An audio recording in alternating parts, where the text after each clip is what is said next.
holding on, but then you went too far. When your ship has sailed and all your dreams are lost, everything is wrong, you feel like it's your fault. Just remember, I will be there for you, baby. Remember, there's nothing out there to get you, don't forget it. When life throws lemons, just call on me. Just call on me. Just call on me.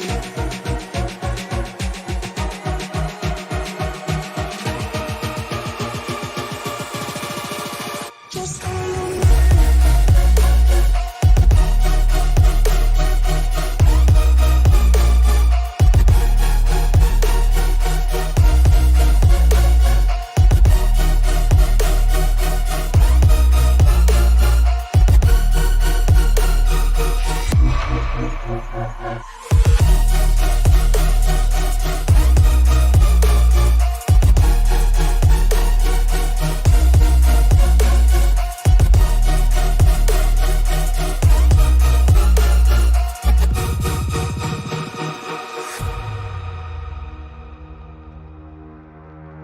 You're stronger now than you ever been.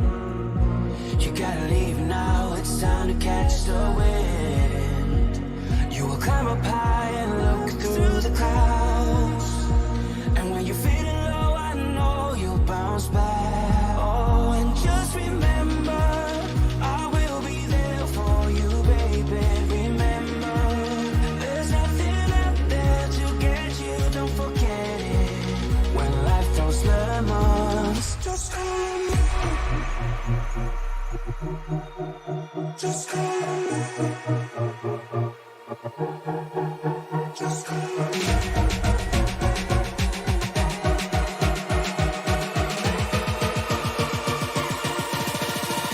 Just call on me.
Welcome everybody to the Davis Brothers Roofing Cup Series at Sonoma. We're here for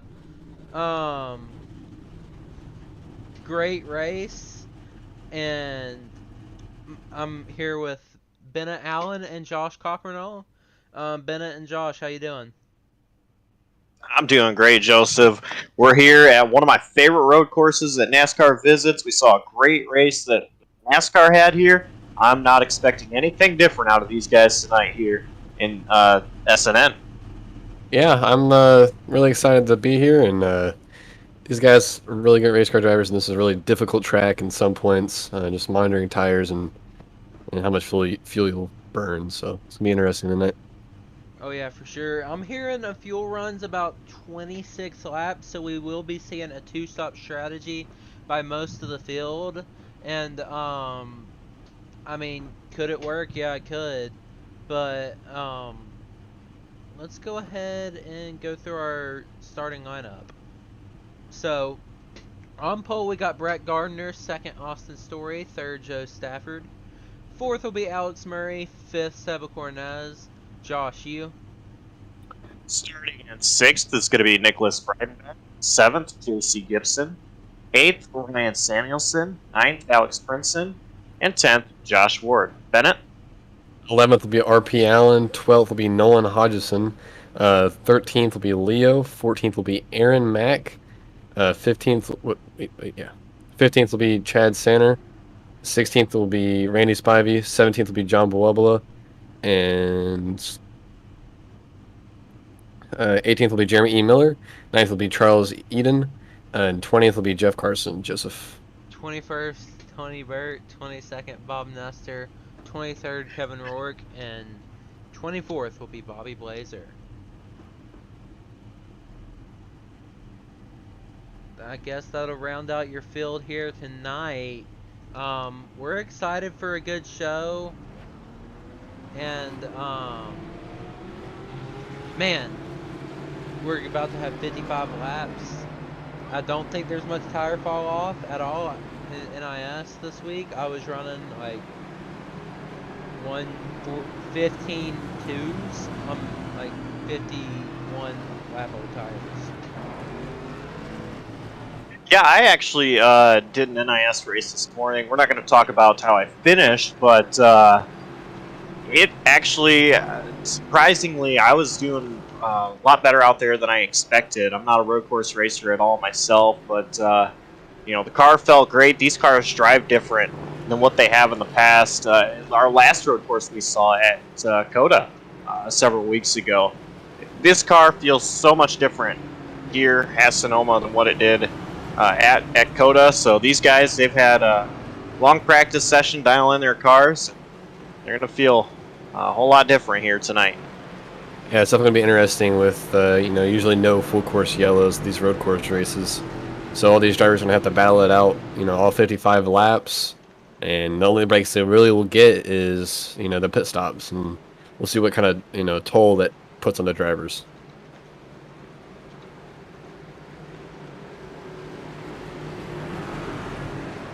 And, yeah, I mean, this week it's been such a blast with the new update. They added grip, and it just sped the cars up so much to about 3 seconds faster than they once were. And as Brett Gardner rounds the hairpin, we're about to go underway at Sonoma, and Brett Gardner's going to hold, and they're going to have to wait till green. And here we go, Brett Gardner leading them off. Green flag's out, and away we go here at Sonoma. Gardner got a great start there, already out car length over Austin Story, who's having pressure from Alex Murray. Looking to the inside of Joe Stafford. Joe Stafford almost got the pass there, and that'll lead back to a battle between Ryan Samuelson and J.C. Gibson. Ryan Samuelson's going to get clear there. Now R.P. Allen looking to make the move. They're wrecking behind, and I think they saved it. Well, behind the leaders here as everyone's basically single file out going into the short chute. Brett A. Gardner still in the lead with Austin Story a close second. Yeah, Brett Gardner has a sizable 7/10 gap on Austin Story, who is a road course ringer per se, as he won COTA last year and always has good runs. Almost like an A.J. Allmendinger of this series. But he can definitely get it done. But we fall back to a battle, I believe, between Seba Cornez and Joe Stafford. Seba, he's really good at the road courses as well. Looking to make some moves.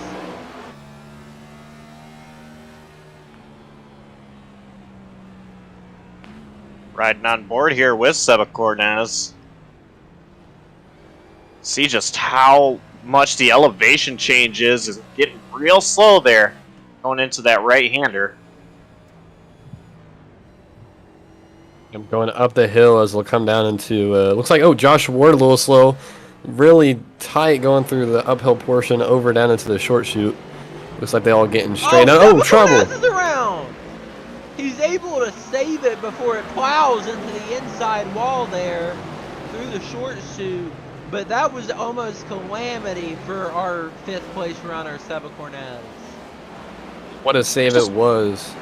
I just want to give a quick shout out to Breidenbach, who made that pass on the outside, and it almost appeared that Seba may have locked up a tire as well there going into turn 7. Got a great battle for second right now as Alex Murray dives into the final hairpin going into the front straightaways. They're still side by side coming to the start finish. Austin Story, Alex Murray, side by side here on lap 4. Austin Story may be going to back out of it. He does.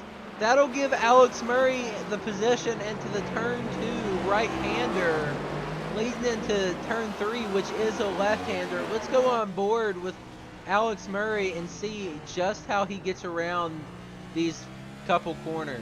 You can see him fighting it. So he's not quite shifting down to first there, which isn't surprising. That's normally a second gear corner.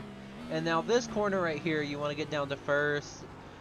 Maybe clip the curb a little bit, but not to where it's flying up in the air, just to get a little bit of extra rotation. And then you're using up the curbs and the S's.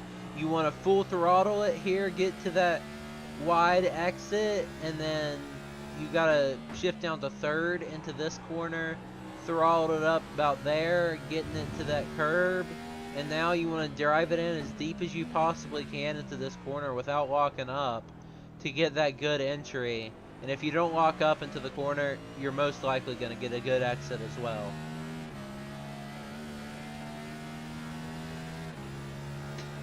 Yeah, this first portion of the racetrack sometimes can be really difficult. Sometimes your car can step out, but with that new update, really have a lot of grip going up into the uphill portion. And, you'll see Alex Murray right now just minding his P's and Q's, but also still trying to push to catch up to Brett Garner, who's, has a pretty commanding lead, about 2 seconds right now on, but I think he's going to start catching him here shortly. Oh yeah, for sure. And if we go back a little bit to the 4th place driver, Joe Stafford, Ryan Samuelson is closing in on him pretty quickly, with Ryan Samuelson able to just use up the curbs a little bit. We see his teammate up in second, so we know their cars have something good in them if they're able to run the speeds that they are right now. And I mean, these guys able to really run it as hard as they can, especially with this new update. Yeah, also with that new update, you have a lot more grip also, and you also have that, less tire wear for some reason at this racetrack. And when I was running NIS, we had, minimal tire wear where I can, run my best lap 20 laps into a run. So it's going to be interesting to see how long these guys can push without making a mistake. And as I talked about a little bit earlier, my NIS race this morning, we won't talk about the finish, but road courses, I'm usually slower at than those guys. If I was in this race, I'd probably be, how many cars are out there? 22? I'd be 23rd. I'm not good at road courses, but I noticed the longer I was on track, the faster my pace was getting, and I was really doing the same thing each and every lap. And so those tires, they don't wear. Which is really interesting, and really compares to some of the GT cars you see. But even those tires wear a little bit more in these road courses, and with how much you're turning left and right, and how much the weight is shifting, it's just really really baffles me how much the tires just don't want to fall off. And the heat gets generated, but even when that heat gets generated, you don't slide as much, which is awesome, honestly. Now we do have a good battle between Charles Eaton and Aaron Mack, I believe, for the 15th position. Or that's the 16th position. Sorry, Charles Eaton, also a teammate of Brian Samuelson, and Alex Murray just doesn't quite have the pace that his teammates got tonight. And, I mean, honestly, road courses aren't for some people, and that's understandable.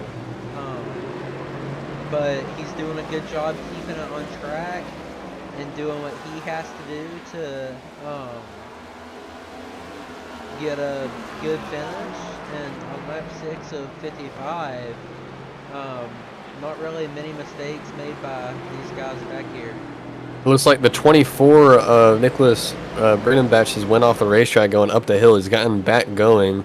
Coming down in the short chute, right before the short chute, he went off the track, but it looks like he's doing fine now.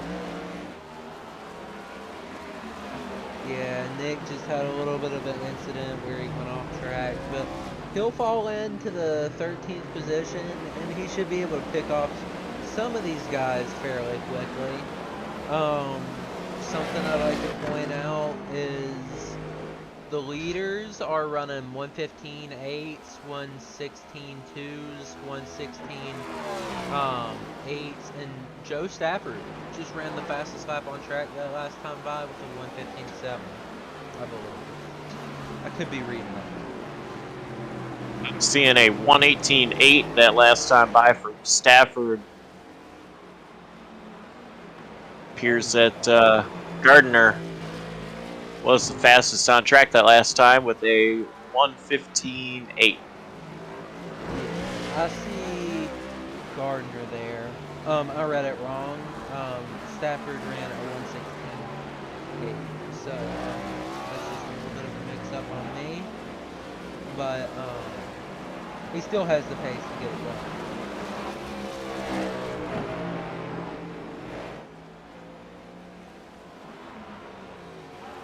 We go back up to Alex Murray running the second position. A little bit of info on him is he owns a setup shop, Sim Racing Edge, I believe. It could be Sim Racing's Edge. I can't really remember. But go check them out. They have some pretty good setups. And you can see they're always competitive up here in the President Series.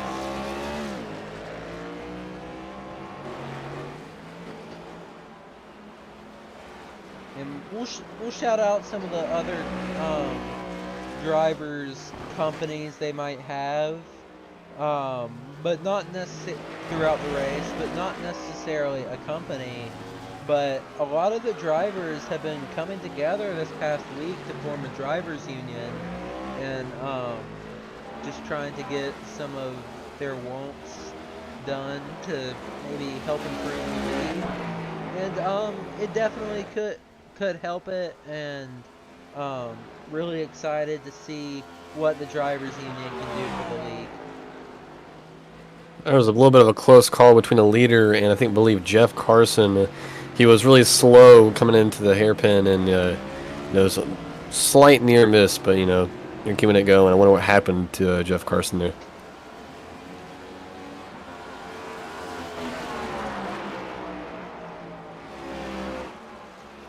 I believe he was just trying to let him by, which is normal for some of these guys who just don't want to get incident points and just want to get out of the leader's way. And so I guess that's what he was doing. Looks like he had a little bit of got a little bit loose. That's about it. Austin Story just ran his fastest lap of the race here on lap 9, in the third position with a 1:16.1, a tenth faster than Alex Murray, but man, Brett Gardner's still running the 1:15s. Yeah, that's crazy. He's really the only one running 1:15s out here, while everybody else is in 1:16s and even worse. Yeah, it's amazing, and he's been really consistent running those 1:15s, and you can just see how much of a gap he's putting on Alex Murray.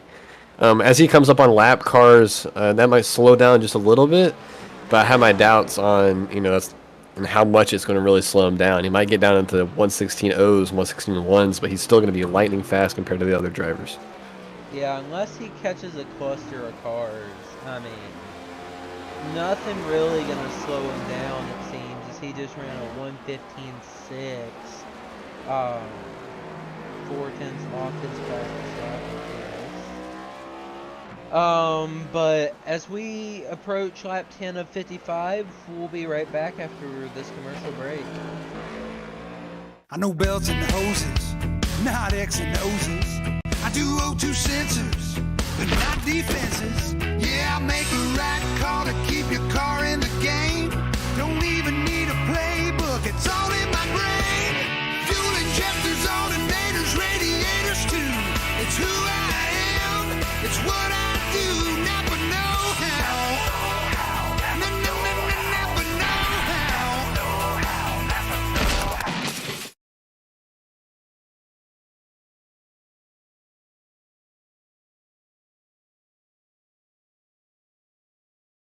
There's a new approach to lawn care, Preen 1 Lawn Care. Preen 1 does away with the hassle of multiple bags of different products. It has everything you need for a beautiful lawn in one bag. And all it takes is one application. For season-long weed control and feeding, apply the granules when the lawn is wet and weeds are actively growing. It blocks crabgrass all season. It prevents crabgrass seeds from growing. It kills the seedlings too, even when applied 4 weeks after they sprout. It's your best defense against tough weeds like dandelion, chickweed, henbit, and hundreds more. Plus, its slow-release formula feeds the lawn evenly for months to build stronger roots for maximum heat and drought resistance. Preen 1 delivers convenience and better performance in one package with one application. Spend more time enjoying your lawn and less time working on it. Preen 1, and it's done. It's a lawn dream come true.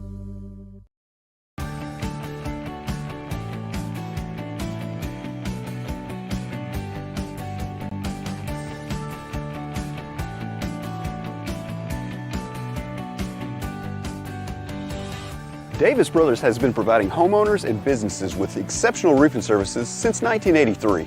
From repairing roofs on small homes to installing new roofs on large commercial retailers, no job is too big or too small. Your home is an important part of your life, and your roof is an essential part of your home. We understand that. Whether you're inspecting, repairing, or replacing your roof, we'll treat your home like it's our very own. Low slope, steep slope, big or small, it doesn't matter, we do them all. And remember, we have the capabilities and the manpower to take on any size job. When it comes to your roof, it's important to be proactive. Choose an experienced roofer you can trust. At Davis Brothers Roofing, we are your experienced roofer. Contact us today for a consultation and let us earn your trust.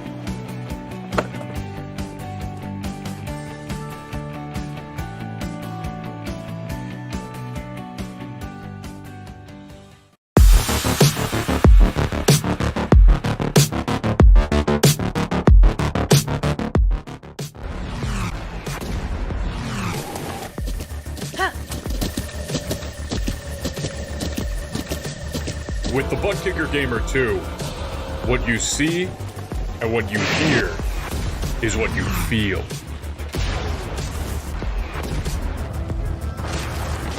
Buttkicker, the future is feeling.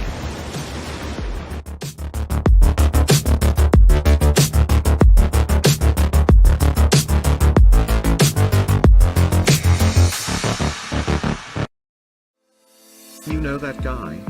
The one who, just minutes before the green flag, keys up his mic and asks, "Anybody got a setup?" Well, this is him. This is Adam. And Adam needs some help. This, on the other hand, is Steve. Steve is a solid racer, and he knows his way around the garage. Steve's problem is time. With a job and a family, he can't find enough time to build competitive setups and to race as often as he likes. But Steve knows a secret. Steve lets our crew chiefs do the setup work so he can focus on the racing. At majorsgarage.com, Steve can get setups for over 50 cars on the iRacing service, so no matter what series he wants to jump into, he is covered. Somebody really should tell Adam.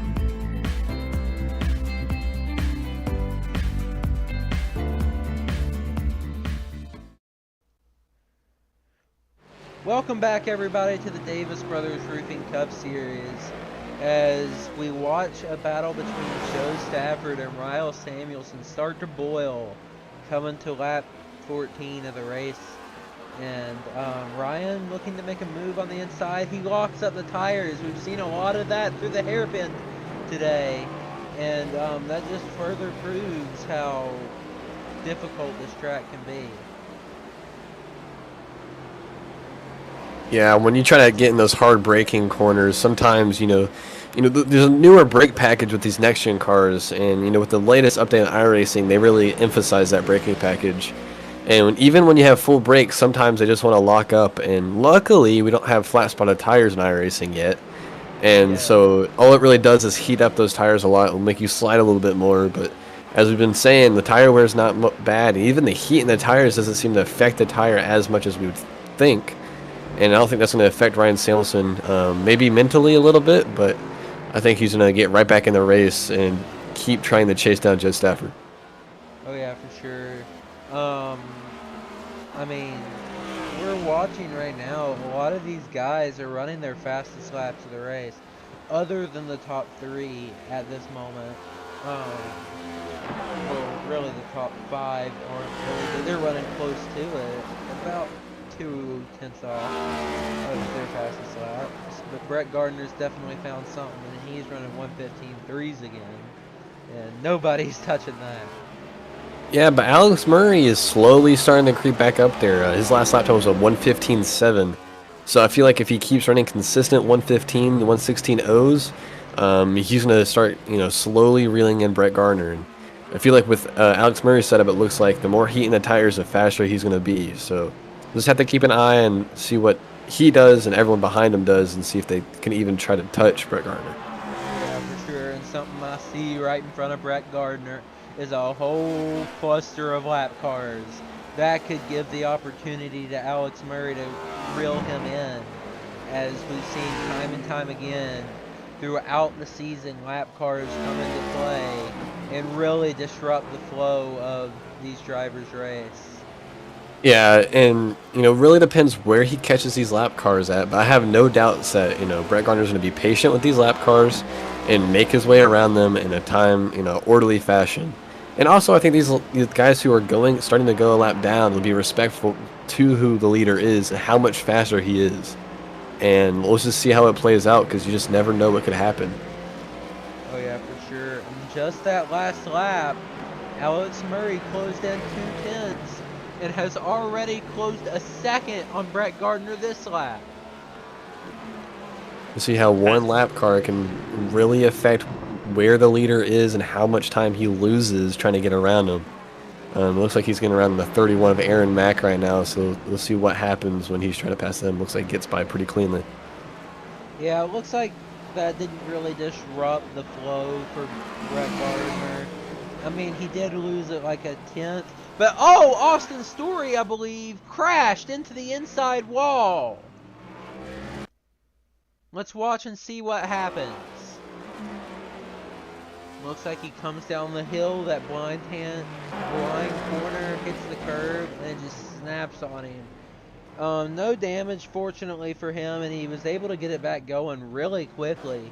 Didn't lose too many spots, only lost a couple of positions. Or not any positions, just a little bit of time.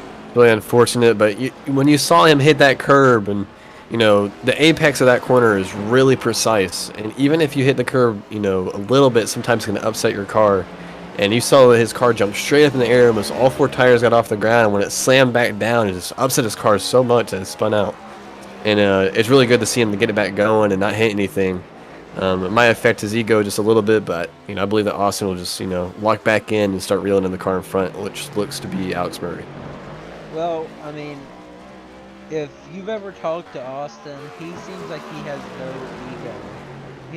He's like really down to earth, doesn't really think too high of himself. Like even at Coda last year, before the race, he didn't think he was gonna win, and he ended up doing it. He thinks he can't. Well, he doesn't really necessarily think he can't win. He just thinks that it's gonna be hard for him to do it. Yeah, and you see Brett Gardner trying to get around these lap cars again. And as we keep saying it, the closer he gets to the brunt of this pack, the more time he's going to lose. And as he is going up the first couple turns uphill, Alex Murray is starting to close in the gap, and he's right there, about 5-6 seconds back. Oh yeah, for sure. And we're watching Brett Gardner close in to Leo Bonacasa. Leo's not going to really be able to move out of the way there. And that's the first mistake I've seen Brett Gardner make all race, is popping up on that curb. Yeah, he really has to be careful on how much curb he uses, because just one little slip up can upset your whole car and potentially end your race. Now we're hearing that there might be pit stops around lap 18 through 26. is the pit stop window, which could really spice things up, you might say, and make it a whole lot more interesting to see if somebody goes for the 2 or the 1 stop. And I would think if you were smart, you would try to go for the 1 stop, but you'll have to save a lot of fuel in the portions of the track where you can. And me personally thinking the downhill portions is where you can maybe clutch it a little bit. You'll lose a couple seconds, but it could be worth it in the long run.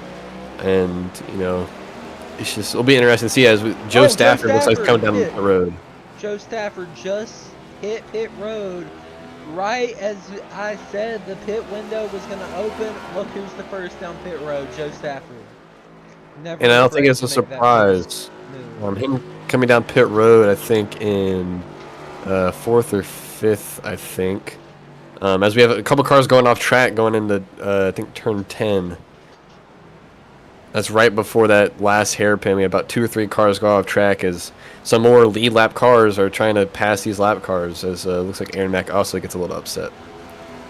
Yeah, unfortunate for those guys, but I mean, not really anything they can do. Joe Stafford surprisingly takes 4 tires. That'll add about 5 seconds to his pit stop.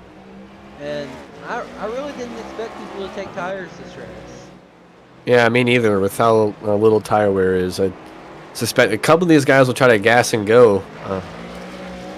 As I see a car slam the wall coming out of the corner before the hairpin. I forgot what corner that is. Might have been Leo Bonifaccio. Let's go back and look. Oh, yes, he's going through the S's. Yeah. Ooh. That's a hard hit. Yeah, and you can see that whole right side of his car pancaked into the wall. He makes that hard left into pit road. And So, guys, I know I said I wasn't going to talk about how my race went. That's exactly how it went.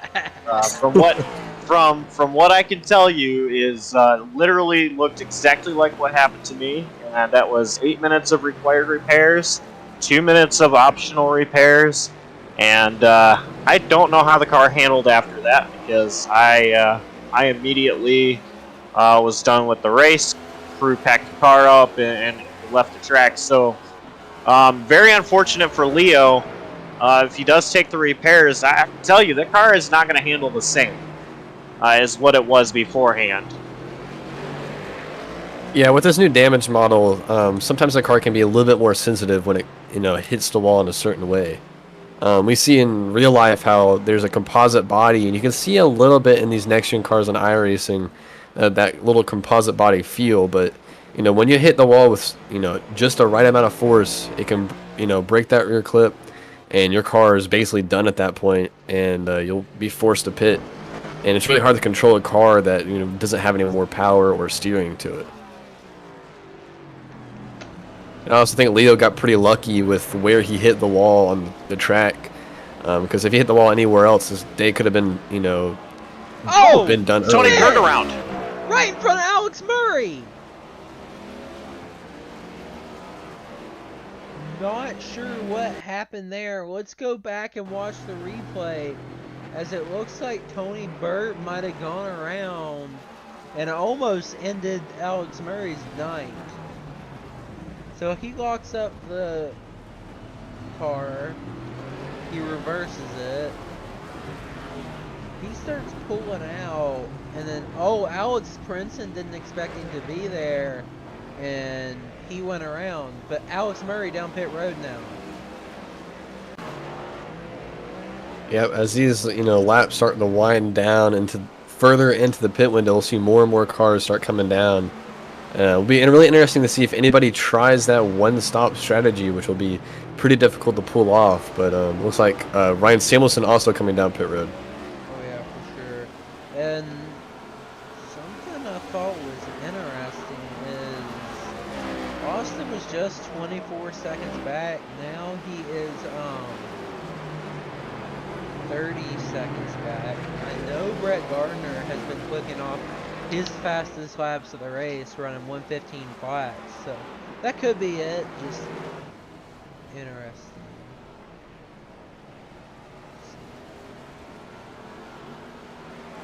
But Rand Samuelson, I think he got a speeding penalty as he is still down pit road.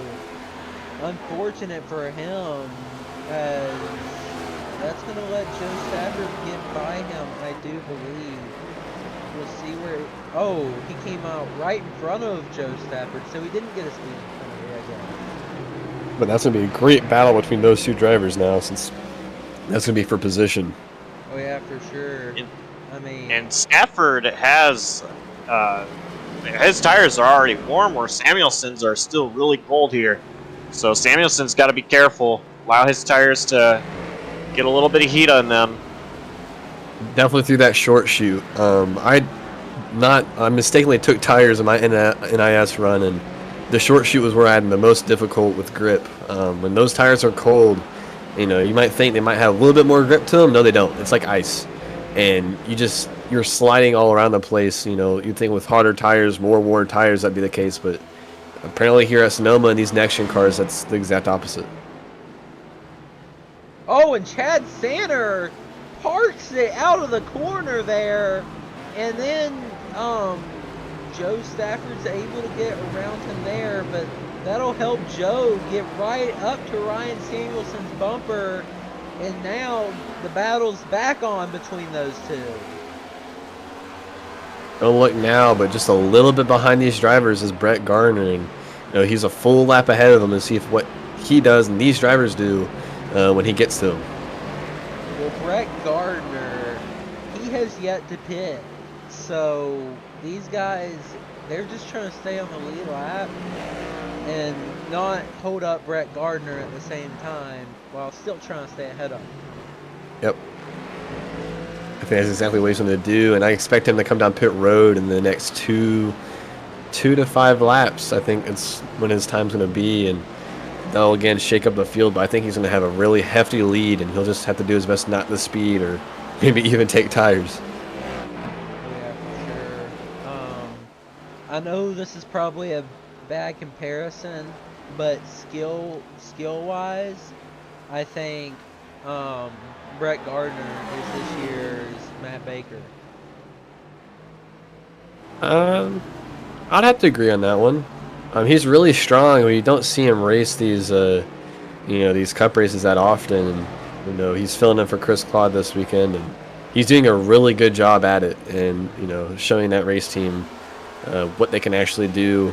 And you know, he's a really skilled driver. I've raced with him in the Monday Night Xfinity Series and in the trucks, and you know, he's a force to reckon with. And as he starts moving up and maybe even becoming full-time driver in the Cup soon, you know, he's going to be up front consistently. And maybe it might just be at these road courses, but I doubt it, because you know, he's a very skilled driver as we see more cars come down pit road.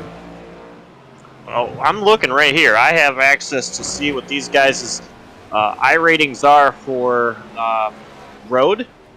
And Brett Gardner, his iRating is in the 3,000s. So that's for road or oval? It is for road. That's amazing. You can see how skilled he is on these road courses. Here we're looking at, just kind of to compare, we're looking at Jeremy Miller, who has a 1,469 road rating. Now, iRating doesn't tell the whole story, because some of these guys don't run road all that often, and maybe don't have the best of luck in road races as well, and that could be something that plays into the factor. 100%, you are right. But you know, it is just amazing seeing that 3,000 that Brett Gardner has, knowing he is pretty good at these road courses, and it's showing. Oh yeah, for sure. As he's running 115.9s now, still really fast, but not quite as fast as he was before. But he's catching up to some pretty fast lap traffic, if I do say so myself. Yeah, as he gets into the tail end of the field right now, or mid-pack, that's when the speed starts ramping up. And as of right now, he's lapped all the way up to 9th place, which is in the top 10, and that's just amazing. And we'll see how much further he can get into the pack before he has to pit. Not too long ago, his best lap was a 1:15.0. He just crushed that with a 1:14.8 Wow. a couple of laps ago. So he is continuing to improve on that. That's about a 10th shy of his qualifying lap time, which is amazing. I'm assuming he might have used his race set in quali, but that's just amazing. 114 compared to these 115, mid 115s that these guys are running up front between Austin and Alex. Well, Austin and Alex right now are running 116.3s and 116 flats. So if that tells you anything, Brett Gardner is just on a whole nother level from these guys. And man. Yeah, you can see him come up on Ryan Samuelson now. And I'm pretty sure he has to be pinning, really, really soon as he's running low on fuel. Be safe to assume it'll be either this lap or the next. Oh yeah, for sure. As it seems, Brett Gardner has been able to save some fuel while up front and still running these fast lap times. I wouldn't be surprised to see him pull off and pit next time by. And if that's the case, he can make... Oh! Ooh. That was way too close for comfort. He's just caught behind Nolan Hodgson, and man, almost race ended. Yeah. And just before that happened, guys, I noticed a car stopped right outside turn 10. I believe that was the one of Josh Ward. My heart just jumped as we were watching our leader, Brett Gardner, catch the back end of these lap cars and pits. Our second place car is in pit road, Austin Story. He'll be able to make it from here on fuel. That is huge for him. So before Tony Burt just nose it into the wall in the hairpin. We also see Ryan Samuelson. SDK said he crashed. Let's see, did he? Yep, he went around. And oh, he even hit the inside wall a bit there. He got it back going, but unfortunate for him as he spun away. Nick Brandon Batch has come down pit road, and also Brett Garner is finally coming down pit road for, I'm assuming, his one and only pit stop. Yeah, flawless pit stop is all he needs. No mistakes. If you speed, then that could be race ending. That would put him right back with Austin Story and Alex Murray. Yeah, you don't want to speed here. That's going to be, really catastrophic. Another story is when I was in NIS, I sped come down pit road, and that was a 40-second penalty and set me back a long ways, but somehow, some way, I still finished second. So there is still hope. Now, I want to point out, going back to the Ryan Samuelson incident we just saw a moment ago, I know of another driver, not in this race, it was a few days ago. I was spotting for a driver, and this driver actually hit their nose in that short shoot, kind of like what Ryan Samuelson did, although it was a little bit more head-on. Seemed like there was no damage to the front. This driver went on to finish second in that race.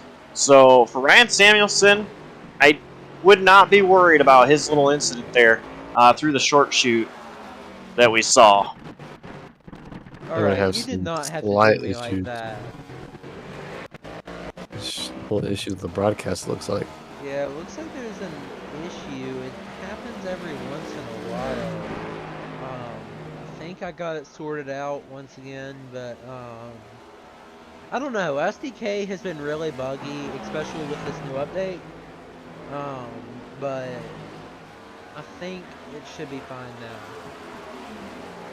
Now, there is one portion of the racetrack I really haven't talked about in difficulty, but that's the S's. I've seen a lot of drivers go off track on the exit of the S's, which is that corner right before pit road entry, right before the hairpin. And if you carried a little bit too much speed, you can get sideways or you can go off track. And just watching right now, I just saw 2 cars go off track in S's. So it's just another part of the difficulty of this track is carrying that speed to that portion of the racetrack.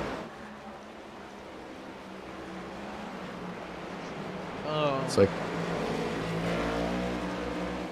looks like Brett Gardner is up to the 7th position, lapping cars now, and almost a mistake made there trying to get around Nick Breidenbach, but he'll be able to sort that out. And the lead's down to 5.3 seconds now, as it was 7 seconds before the pit stops. It's officially under 5 seconds. It's 4.9. that's the beauty of short pitting in the pit road cycle. I'm looking at the difference in their times, their pit times as well. And for Alex Murray, it was an 11.8 second stop, where Brett Gardner, we did see him take tires. His was a 14.6 second stop. So a difference of 3 seconds under pit road between Alex Murray and Brett Gardner. I don't know if y'all noticed, but Joe Stafford's on pit road, and he's been there for the last about 5 laps. I don't know what happened, but it seems like he might be out of the race. I might have found what happened. If we'll go look at it here, Joe Stafford going through the S's. Does he do the same thing as Leo Bonacasa? He does. That seems like the trouble spot. And oh, that was the same time Josh Ward had made his same mistake in that same corner. So yeah, you can see that left front. You can see that left front of that replay was, towed out a lot. Almost looked like it was loose in that race car. And, that injured day really fast. But like I was saying, those S's are really difficult. And when you're trying to push to catch the leaders or just stay on the lead lap even, you can be prone to mistakes. As it looks like Alex Murray is trying to get around RP Allen right now. Yeah, RP Allen, your brother's with him, so you know a lot about how he races. Yeah, he's doing a good job in the 9th position. Yeah, one of the things RP is really good at is keeping his nose clean. Now, when he's in official races, he's a different beast because it seems like he doesn't care. But when he's in these league races, he's really good at keeping his nose clean. He's a really good race car driver. He can be aggressive at times, just like me. And see him in the top 10 of this race is, a good thing for him, a good thing on our name. But he's usually pretty good at these road course races and those short track races. Even though he says intermediates are his favorite, I can see where he's good at, as there's some big gaggle of cars right there in front of him. For Alex Murray, he hated seeing that battle between Seba Cornez and Nolan Hodgson right in front of him. That battle just cost him 3 seconds. But something I'd like to point out, since we pointed out Sim Racer's Edge, is Money House Graphics, owned by Austin Story and Leo Bonacasa. They do great jobs making paints. I believe $15 for one paint scheme. That's complete spec map and all. I know I've gotten a bunch of paint schemes from them personally. They do amazing job, great customer service, and go check them out. I'm sure if you have any questions, message Leo Bonacasa on Discord or Austin Story on Discord. And they might even post a link in the YouTube chat. I'm not sure if they are watching. Yeah, I actually have gotten one scheme from Austin Story myself, and unfortunately I haven't ran it as much as I would love to, but I did race it in the MNN series last week. Oh yeah, for sure. I mean, I watched that race, and it was a good race. And you did a great job. Anyways, Yeah, it Alex was- Murray going back down pit road. Now this is interesting. He had to have had an issue with something he knew, because there is no reason that he would have come down pit road otherwise. Well, remember he pitted early around lap 18 or 22, and with 22 to go, this will open up the fuel window for him. It was 13 laps ago. Alex Murray was down pit road last. Yep, and he'll just fill it up full of fuel and get back underway. Austin Story will cycle up in front of Alex Murray here, and hopefully can provide some pretty good battle in here as well. As I believe Austin Story's on the one-stop strategy. Yeah, and it's been really interesting seeing the race strategies played out here as one stop and two stop, and this two stop looks like it's working out just a little bit for Alex Murray. He didn't lose really any positions. Lost one, but I think he's gonna get that back relatively soon, unless Austin Story really works hard to defend him, which I assume he would.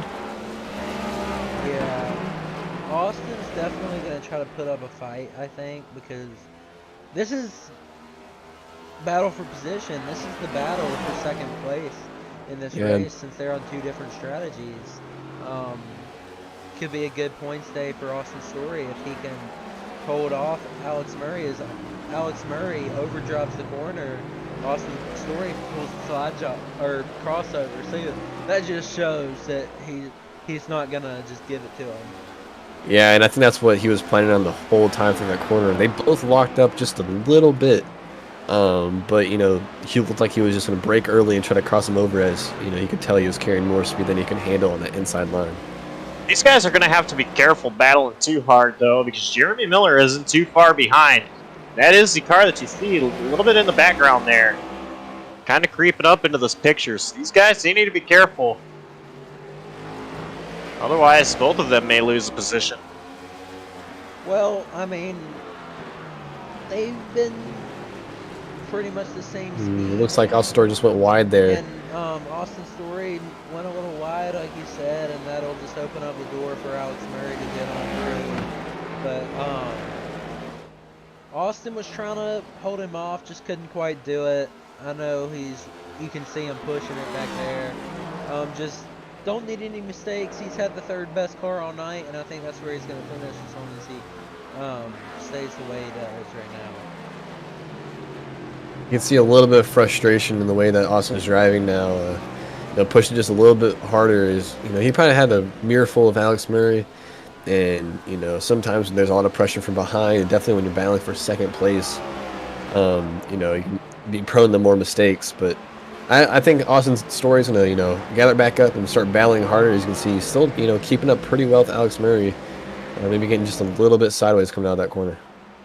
Yeah, for sure. And I think the place he's really struggled, though, is the passes in the short shoot as we're coming up through here. But it's always nice to have somebody around your same speed to be able to follow and sort of see their breaking points to base it off of. And I mean, you're watching Austin Story do it now. He's running a lap time right with Alex Murray.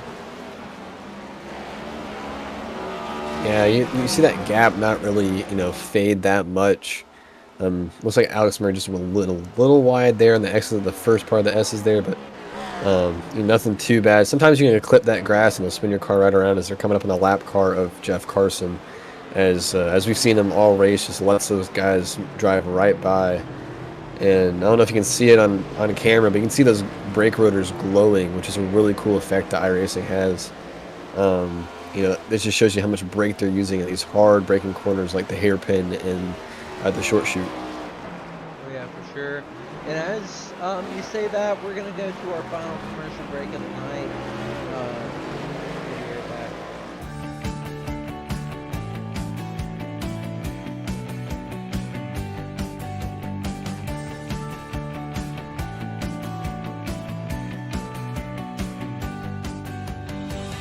Davis Brothers has been providing homeowners and businesses with exceptional roofing services since 1983.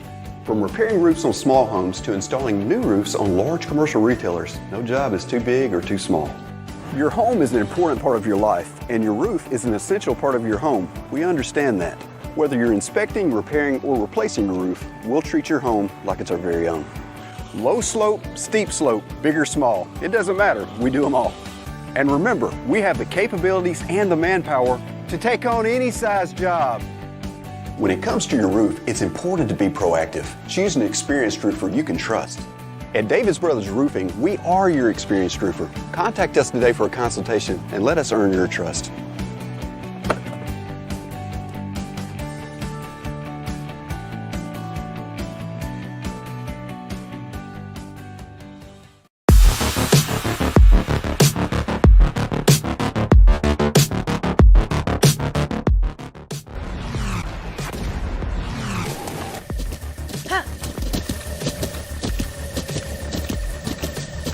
With the Buttkicker Gamer 2, what you see and what you hear is what you feel.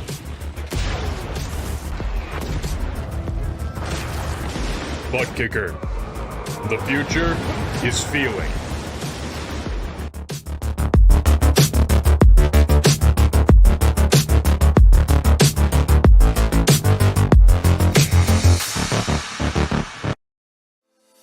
You know that guy?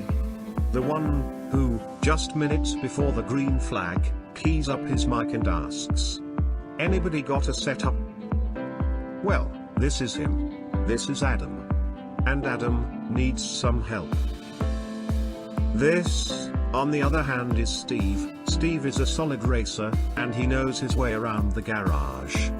Steve's problem is time. With a job and a family, he can't find enough time to build competitive setups and to race as often as he likes.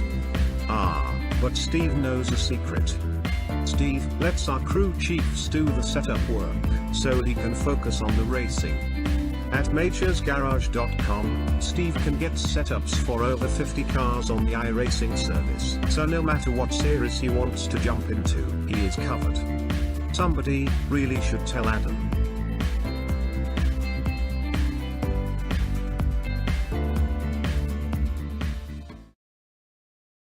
There's a new approach to lawn care, Preen 1 Lawn Care. Preen 1 does away with the hassle of multiple bags of different products. It has everything you need for a beautiful lawn in one bag. And all it takes is one application. For season-long weed control and feeding, apply the granules when the lawn is wet and weeds are actively growing. It blocks crabgrass all season. It prevents crabgrass seeds from growing. It kills the seedlings too, even when applied 4 weeks after they sprout. It's your best defense against tough weeds like dandelion, chickweed, henbit, and hundreds more. Plus, its slow-release formula feeds the lawn evenly for months to build stronger roots for maximum heat and drought resistance. Preen 1 delivers convenience and better performance in one package with one application. Spend more time enjoying your lawn and less time working on it. Preen 1, and it's done. It's a lawn dream come true. I know belts and hoses, not X and O's. I do O2 sensors, but not defenses. Yeah, I make a right call to keep your car in the game. Don't even need a playbook, it's all in my brain. Fuel injectors, alternators, radiators too. It's who I am, it's what I do. Never know how. Never know how.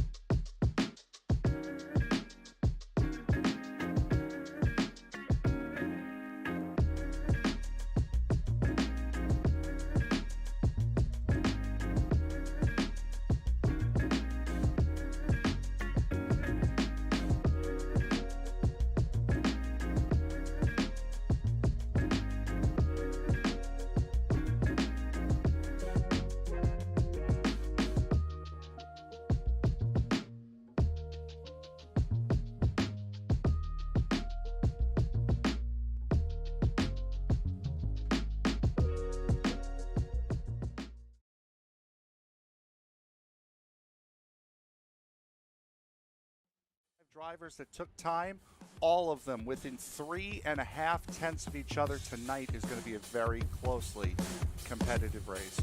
As the field worked its way out of the 3-4 complex, the only thing that's left to say is wipe the visor, adjust the 5-point safety harness, because race fans, it's showtime!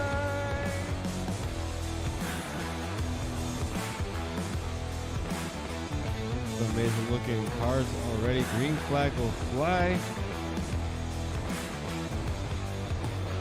Well, oh, they're wrecking! Well, one thing that you're going to see at this track that we haven't seen the last few weeks is a surface that's multi-group. I think this is the first multi-group surface we're going to have. After an amazing race at Daytona, we now come to the left coast and Auto Club Speedway in Fontana, California for the second round of the Way She Goes Racing League Cup Series. Welcome back, everybody, to the Sunday Night NASCAR Davis Brothers Roofing Cup Series. And here in the booth with us is Joe Stafford, where we met up with him in the Infield Care Center. Hey, Joe, how's it going, man? Going well. Could be a little bit better. How you doing, Joe? I'm doing pretty good. So first thing I gotta ask you is, what went wrong this race, and how'd you end up in the pits? Well, going into, I think it's turn 10.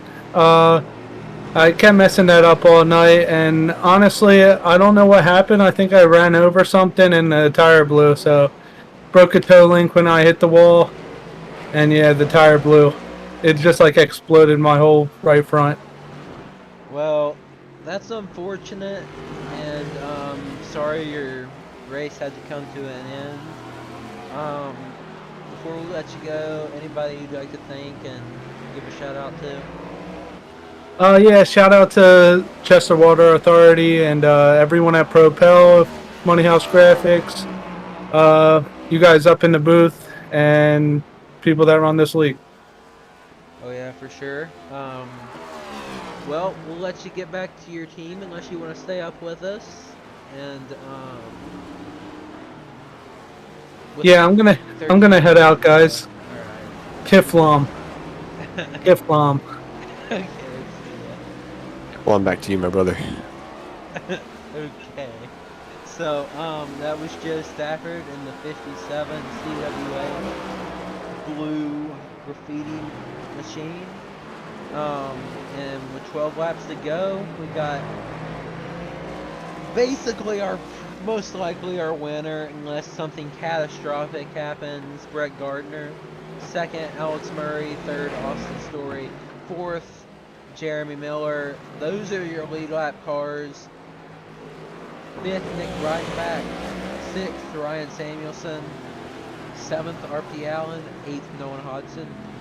Ninth, Chad Sanner.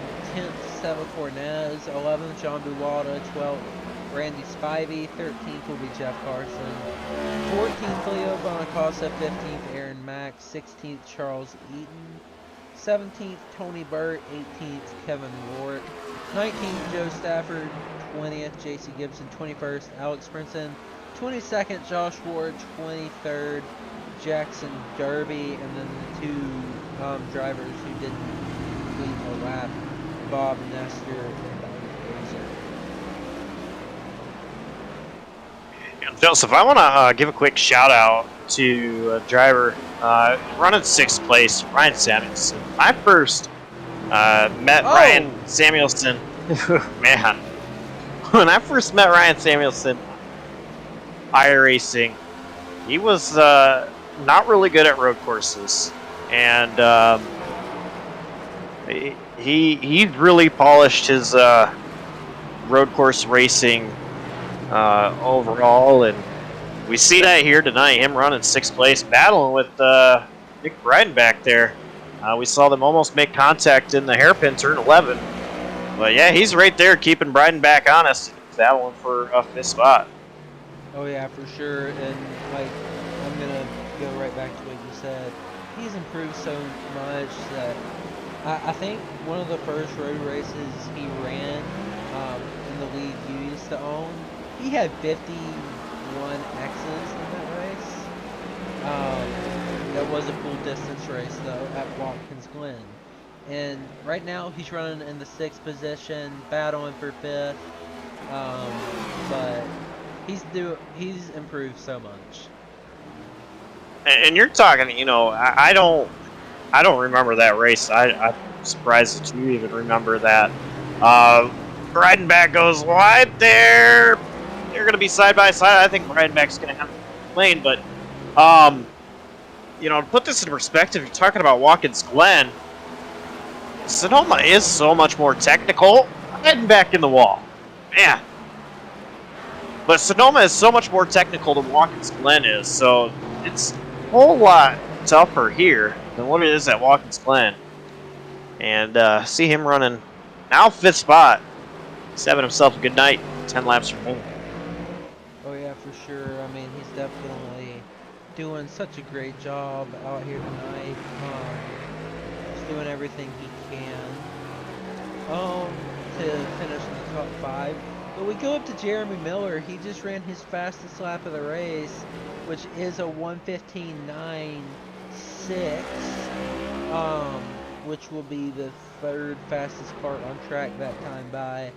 He has Captain Austin Story. Looks like Josh Warden's off there on the wall once again. But I think he'll just get it reset and get the damage fixed, and if he has enough time, go run 2 more laps or so. Yeah. As I'm watching, you know, these leaders get through the field, they're doing a really good job of managing the lap cars. We've seen minimal issues with leaders trying to even get around lap cars, and you know, y'all are talking about Jeremy Miller, and you know, me watching him throughout the whole race. He's been really, really clean, running consistent lap times. Haven't seen him get sideways once.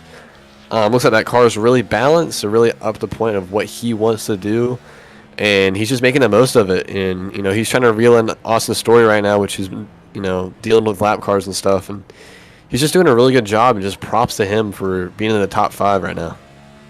Oh yeah, for sure. I was in a couple NIS races with him. Me and him had great battles. And then he started to fall off a little bit around lap 10 of the run, but then he started picking it back up around lap 20 or so. When I say fall off, I mean like a 10th or so. Maybe not hitting his marks right each time, but he's now doing a good job. I think he's fixed those problems, and he's really put up a good race.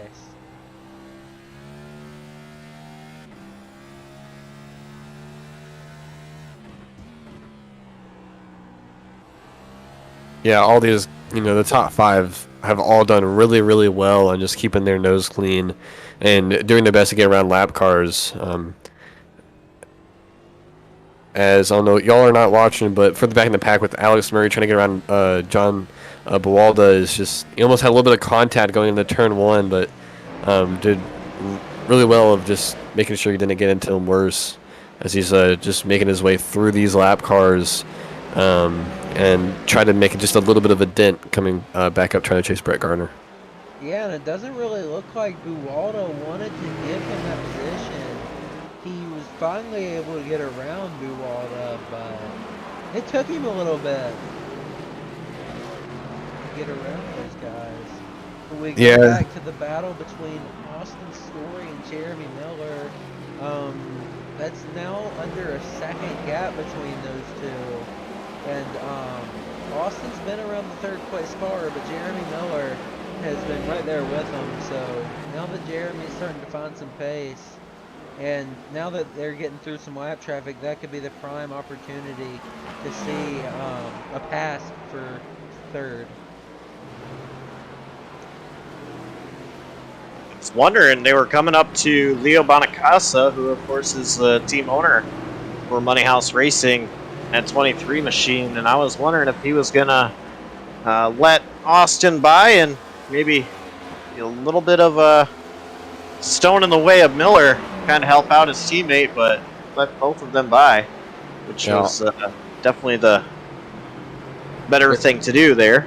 During the whole race, you'll just see Jeff Carson get out of the way of these lap cars, which is what all these guys want. It's just, when they get around lap cars, for them to find a place to let them by. And Jeff Carson has done a really good job at doing that. And as you see coming down the hill right now into the short chute, Jeremy Miller really putting the pressure on Austin Story, as Austin Story almost took a little bit of a ride there, getting right up on the curb. Going to the exit of the short chute, that first hairpin. Jeremy Miller is right there, right on his rear bumper cover. As they come down through the S's and see how much speed Jeremy can carry, and see if he can, catch him just, 10th by 10th. Oh yeah, for sure. But back to what Josh was saying, with Leo.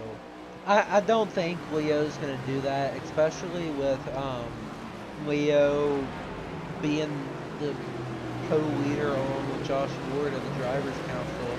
He doesn't want any tensions between these guys. And I mean, you just gotta think, hey, I'm not as fast, so let's let both of these guys by and let them battle for it naturally.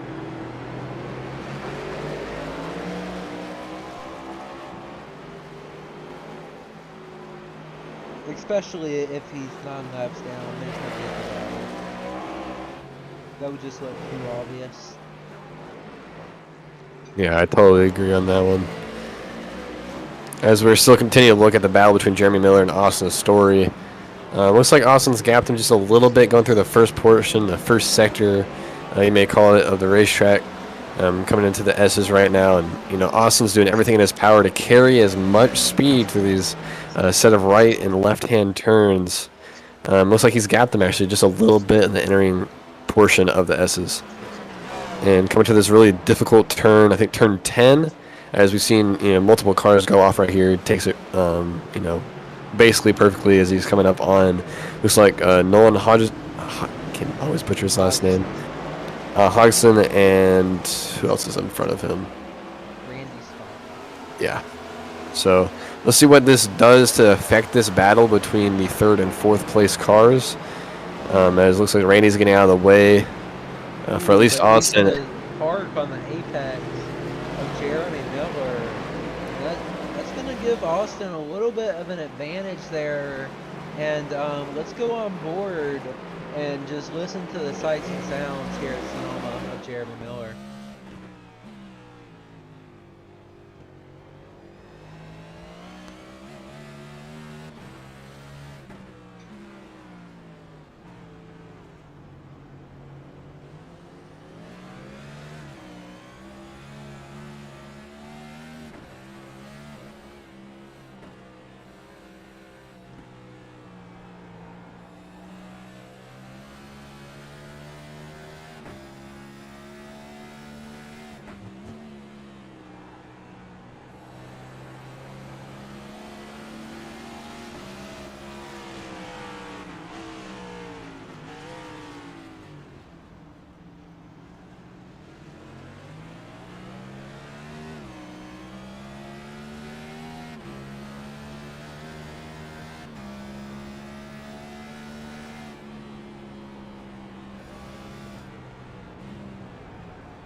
Welcome back, everybody, as that was a lap around the track with Jeremy Miller.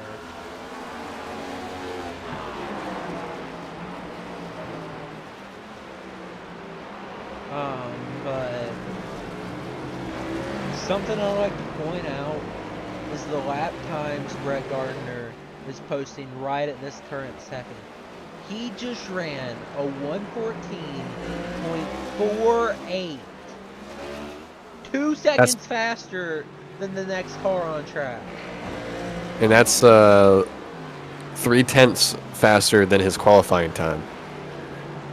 And he just passed the start-finish line just a couple of seconds ago for 2 laps to go. As we're coming to the final, couple laps of this race, you see Brett A.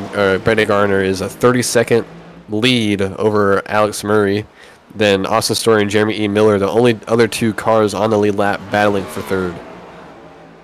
Yeah, and Jeremy Miller trying to hunt him down just doesn't really have the raw pace right now, unless some lap traffic gets in the way, which I do see one car right in front of Austin Story.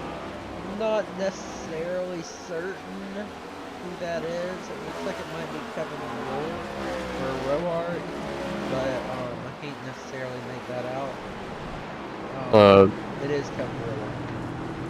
All right, Brett A. Garner is coming through the final hairpin turn, coming to take the white flag, coming to 1 lap to go.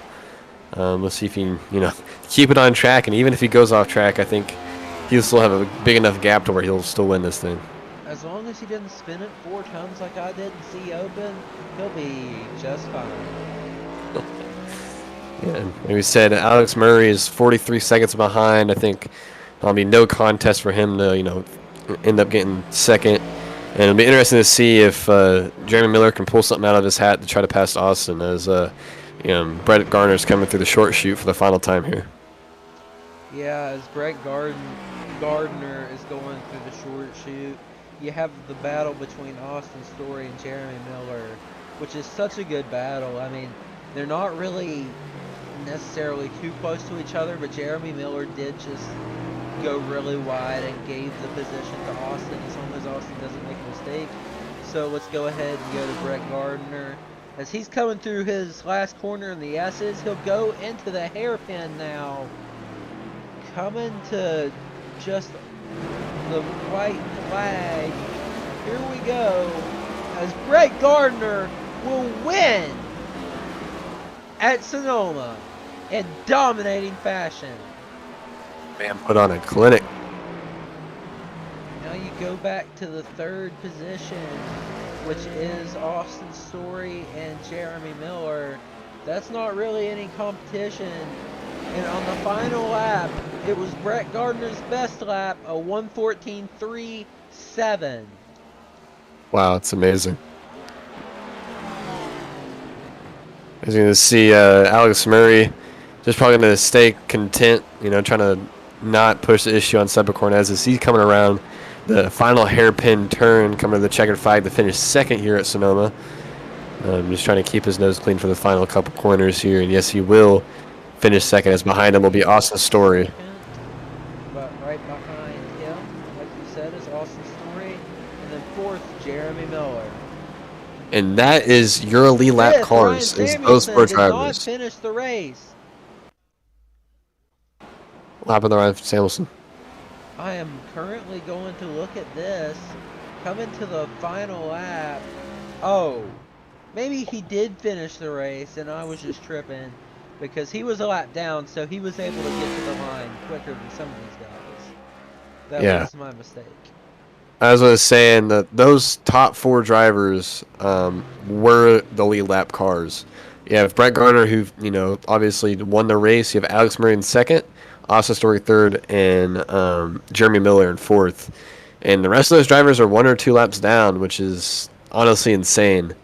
And it's just amazing how much of a dominating race Brett Gardner put on, and try to get all these guys up in here to the booth here momentarily.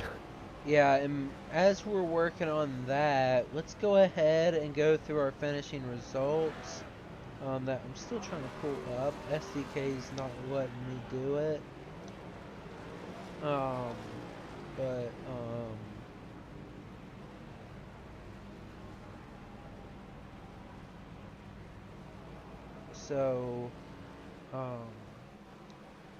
because it's not letting me do that, I'm just going to have to read it out loud. Brett Gardner first, second, Alex Murray third, Austin Story fourth, Jeremy Miller fifth, Ryan Samuelson sixth, Nick Reinbach seventh, Nolan Hodgson 8th, RP Allen 9th, Chad Sanner 10th, Seba Cornez 11th, Randy Spivey 12th, John Buwalda 13th, Jeff Carson 14th, Leo Bonacasa 15th, Charles Eaton 16th, Aaron Mack 17th, Tony Burt 18th, Kevin Rourke 19th, Joe Stafford 20th, JC Gibson 21st, Alex Princeton 22nd, Josh Ward 23rd, Jackson Derby 24th, Bobby Laser, and 25th will be Bob Nestor. And Bennett, I think you got Austin Story.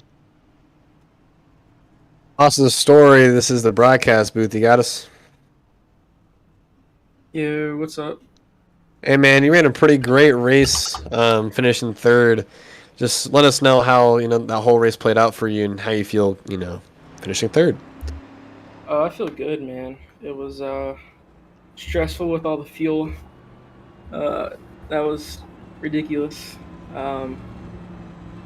Yeah, I was just stressed the whole race, to be honest. Spun out once, lost focus, regained focus, able to get a podium finish. Yeah, man, it's really great to see you finishing third. With all of the adversity you went out through the race, just, tell us how it was, getting through the lap traffic. I know that probably was annoying for that most of the was the race. worst lap traffic I think I've ever seen in my life, to be honest. Lap cars need to be a little bit more aware of their surroundings and where the leaders are. That was definitely a frustrating part about the race. So yeah, it was ridiculous. Congratulations on third place. Anybody want to shout out? Yeah, I want to shout out Money House Graphics, everyone in the broadcast booth, Joseph, Bennett, and Josh Copper-Knoll.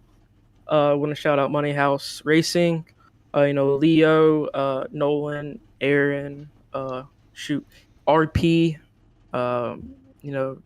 Grant. He didn't even do anything, but shout out Grant. Shout out Propel, Joe Stafford, Nick, all those guys, Kevin, just all those guys.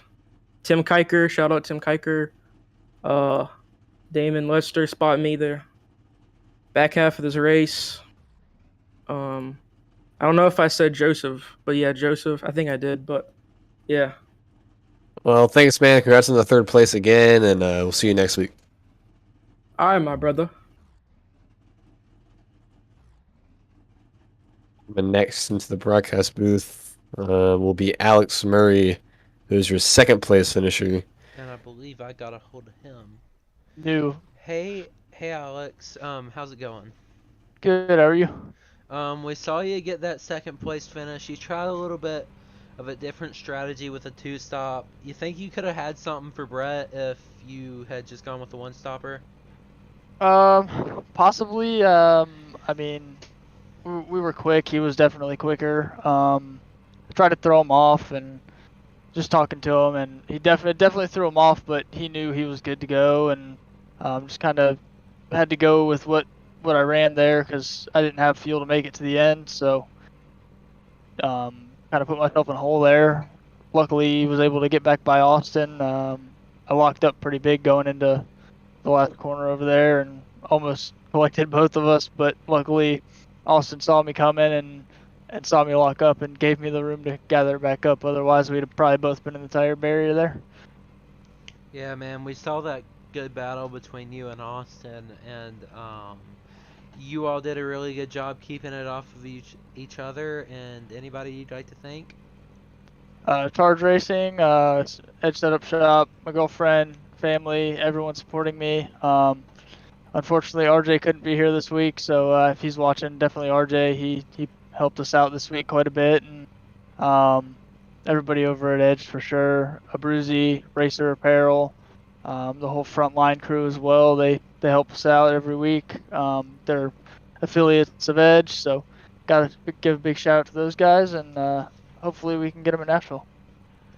Yeah, well, we got that 1 week off, and we hope to see you then, and good luck. Thank you, man. Congrats, Alex. Thank you. That was your second place finisher, Alex Murray, and I believe, Bennett, you got Brett Gardner. All right, this is your winner here at Sonoma in the SNN Cup Series, Brett Gardner. Brett, how are you feeling right now? My foot hurts. So, pretty good. Right or left? Left. I figured. Some pretty Too heavy much braking brake zones pressure. there. Yeah. Just tell us how you're feeling about, this whole race, and, you put on a clinic, basically, and, just tell us how that race went for you. Yeah, from the get-go, I knew going into the race that as long as I could get on the pole or anywhere up front, the race is going to be much better and easier for me. So, really tried my best to throw in a flyer for my second lap and managed to get it in. That set me on pole, and then all it was from there was make sure you get out in the lead at the beginning of the race and do whatever you can to keep that. I felt like clean air and track position was going to be key for like the first 5-10 laps, and then after that, get in a rhythm and just run the rhythm the whole time. Hey man, you were definitely in a rhythm. Coming to the last like 5 or 10 laps, you're running your best lap times of the race. You actually ran faster than your Q lap, which is amazing. And it's just you did a really great job out there, and I bet you're pretty tired. Yeah, I'm kind of beat after that one. Now I'm kind of thinking about the truck race and how that one's going to be 75 laps, and I don't know, I might need some more body armor in me to get me through that one. Yeah, man, for sure. Well, again, congrats on the win. Is there anybody you want to shout out? Shout out to, I guess, Chris, letting me fill in for him this week. It's been pretty fun. I took some time this week to get the setup dialed in and whatnot, since I hadn't ran a cup race yet, and I always seem to start off in a series in the road courses, so I like to try to give it my all anytime a road course comes up. So, shout out to him. Well, man, again, congratulations on the win here. It's pretty big for you and that whole racing team, and hopefully we'll see you again pretty soon. Thank you. No problem.